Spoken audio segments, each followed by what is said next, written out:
How often do you ponder about the factors that influence your choices? Whether it's selecting a brand of cereal at the grocery store or deciding whether or not to add cutlery to your takeaway order, your choices are not as spontaneous as you might think. They can often be predicted and sometimes even subtly influenced, but how? This is where the fascinating world of behavioral economics comes in. Consider the Alibaba case study.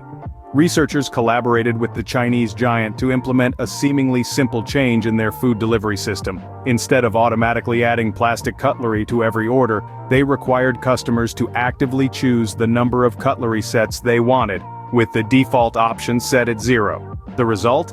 A staggering 648% increase in no cutlery orders. This small alteration, a nudge, potentially saved 22 billion sets of plastic cutlery, thereby reducing 3.26 million metric tons of plastic waste in China.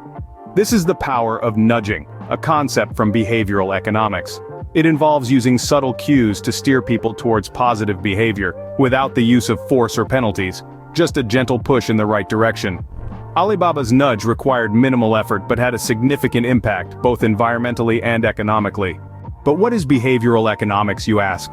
It's a field of study that combines psychology and economics to understand how people make decisions.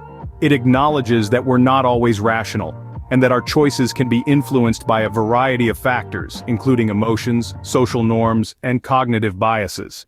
Through understanding these factors, behavioral economics can help predict consumer choices.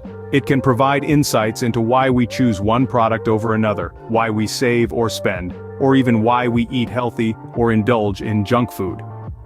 These predictions can then be used by businesses to design strategies that align with consumer behavior, thereby increasing their effectiveness.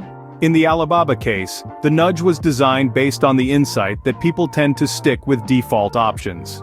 By making the default option the most environmentally friendly one, they were able to significantly reduce plastic waste. This is just one example of how behavioral economics can be used to predict and influence consumer choices.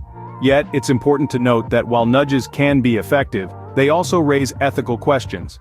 Nudging can be seen as manipulative, subtly steering people without their explicit knowledge.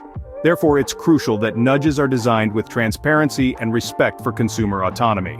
To summarize, behavioral economics plays a critical role in predicting consumer choices. By understanding the factors that influence our decisions, businesses and policymakers can design more effective strategies and policies. Whether it's reducing plastic waste or encouraging healthier eating habits, the potential applications of behavioral economics are vast and varied. So, the next time you make a choice, remember, there might just be a little bit of behavioral economics at play.